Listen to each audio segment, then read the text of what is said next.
ಎಲ್ಲರಿಗೂ ನಮಸ್ಕಾರ. ಇಂದು ನಾವು ಖರೀದಿ ಮಾರ್ಜಿನ್ ಪರಿಶೀಲಿಸುವುದನ್ನು ತೋರಿಸುತ್ತೇವೆ. ಪ್ರಾರಂಭಿಸಲು ಈ ವೈಶಿಷ್ಟ್ಯವನ್ನು ಸಿಬ್ಬಂದಿ ಸದಸ್ಯರಿಗೆ ಹೇಗೆ ಸಕ್ರಿಯಗೊಳಿಸಬೇಕೆಂದು ತೋರಿಸುತ್ತೇವೆ. ಮೋಡ್ಗೆ ಹೋಗಿ ನಂತರ ಸೆಟ್ಟಿಂಗ್ಸ್ ಆಯ್ಕೆ ಮಾಡಿ. ಇದು ನಿಮ್ಮನ್ನು ಸೆಟ್ಟಿಂಗ್ಗಳ ಪುಟಕ್ಕೆ ಕರೆದೊಯ್ಯುತ್ತದೆ. ಇಲ್ಲಿ ಸ್ಟಾಫ್ ವಿಭಾಗಕ್ಕೆ ಹೋಗಿ ಸಿಬ್ಬಂದಿ ಸದಸ್ಯರಿಗೆ ಖರೀದಿ ಪರಿಶೀಲನೆ ಸಕ್ರಿಯಗೊಳಿಸಲು ಎಡಿಟ್ ಆಯ್ಕೆಯನ್ನು ಕ್ಲಿಕ್ ಮಾಡಿ ಮತ್ತು ಪರ್ಚೇಸ್ ಆಯ್ಕೆ ಮಾಡಿ.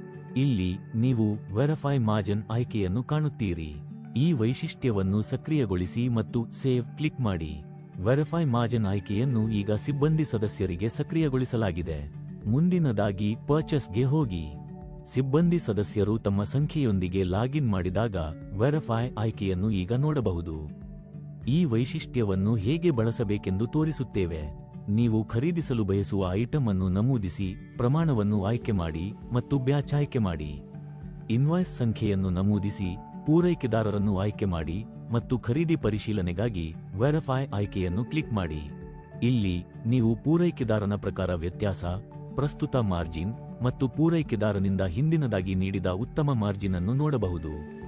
ನೀವು ಐಟಂ ವಾರು ವ್ಯತ್ಯಾಸವನ್ನು ಸಹ ನೋಡಬಹುದು. ಇದು ಈ ವಿಶೇಷ ಐಟಂಗೆ ಯಾವ ಪೂರೈಕೆದಾರನು ಉತ್ತಮ ಮಾರ್ಜಿನ್ ಒದಗಿಸಿದ್ದಾನೆ ಎಂಬುದನ್ನು ತೋರಿಸುತ್ತದೆ. ಉತ್ತಮ ಮಾರ್ಜಿನ್ ಮತ್ತು ಪ್ರಸ್ತುತ ಮಾರ್ಜಿನ್ ತೋರಿಸಲಾಗುತ್ತದೆ. ಈ ಮಾಹಿತಿಯನ್ನು ಪರಿಶೀಲಿಸಿದ ನಂತರ ನೀವು ಸಲ್ಲಿಸಬಹುದು.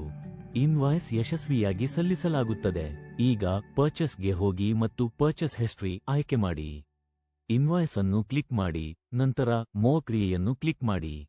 ಇಲ್ಲಿ ನೀವು ಮಾರ್ಜಿನ್ ವರದಿಯನ್ನು ಡೌನ್ಲೋಡ್ ಮಾಡಬಹುದು. ಈ ಆಯ್ಕೆಯನ್ನು ಎಲ್ಲಾ ಸಿಬ್ಬಂದಿ ಸದಸ್ಯರಿಗೆ ಲಭ್ಯವಿಲ್ಲ.